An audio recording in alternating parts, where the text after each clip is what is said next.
பெண்ணாடம் பேரூராட்சியில் சமத்துவ பொங்கல் விழா அமைச்சர் சி.வே. கணேசன் பொதுமக்களுக்கு நலத்திட்ட உதவிகள் வழங்கினார். கடலூர் மாவட்டம் திட்டக்குடி அடுத்த பெண்ணாடம் பேரூராட்சியில் தொழிலாளர் நலன் மற்றும் திறன் மேம்பாட்டுத்துறை அமைச்சர் சி.வே. கணேசன் 8வது வார்டு பொதுமக்களுடன் இணைந்து சமத்துவ பொங்கல் கொண்டாடி மகிழ்ந்தார்.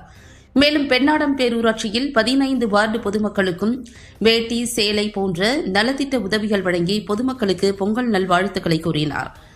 மேலும் அமைச்சர் கூறுகையில், தமிழக மக்கள் பொங்கல் பண்டிகையை சிறப்பாக கொண்டாடுவதற்கு தமிழக முதலமைச்சர் மு.க.ஸ்டாலின் குடும்ப அட்டைதாரர்களுக்கு 3000 ரூபாய் வழங்கியுள்ளார். அதனை பெற்று பொதுமக்கள் பொங்கல் பண்டிகையை சிறப்பாக கொண்டாடுமாறு கூறினார். இதில் ஒன்றிய செயலாளர் சிவ தியாகராஜன் செம்பியன், நகர செயலாளர் குமரவேல், முன்னாள் ஒன்றிய செயலாளர் கோதண்டபாணி, ஒன்றிய துணை செயலாளர் தொள்ளார் ராஜேந்திரன், சிறுபான்மை பிரிவு கமால் பாஷா, ஆதி திராவிடர் அணி முருகவேல், வெண்கரும்பூர் தலைவர் இளவரசன், மாவட்ட பிரதிநிதி வேல்முருகன், விடுதலை சிறுத்தைகள் கட்சி மாவட்ட நிர்வாக குழு உறுப்பினர் பிரபாகரன் மற்றும் கட்சி நிர்வாகிகள், பொதுமக்கள் 1000க்கும் மேற்பட்டோர் கலந்து கொண்டு நிகழ்ச்சியை சிறப்பித்தனர். நடக்க முடியாதவங்களுக்கு வீட்டுல கொண்டு அரிசி சர்க்கரையை கொடுக்க சொல்றாரு.